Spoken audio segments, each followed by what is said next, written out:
Nanosekundy se připravují ke startu. Jenom připomenu, že předávka je za cílovou čárou, to jste určitě slyšeli, aby jsme vám nepředávali minuty potom. Takže 3, 2, 1, start! První nanosekunda vyběhla, mě zajímalo, jestli to stihnete za ty 3.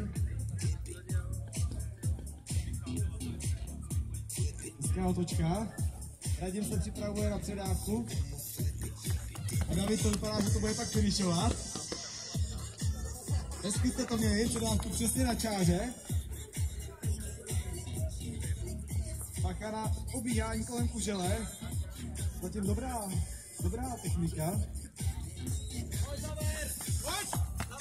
A David teďka, to vypadá na světový rekord. Náš loňský vítěz kategorie mužů jednotlivců. David teďka dobíhá za štafetu nanosekund. Pojď! Třetí nanosekunda právě doběhla. To on běží fakt rychle. Tak chlapi, jak se typujete? Co si myslíte? Kolikátý jste? 10 nanosekund?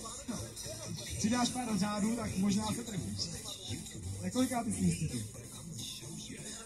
Jste v první trojce.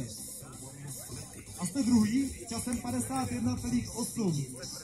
Parádní výkon, potlesk pro nanosekundy. Druhá nejrychlejší štafeta zatím.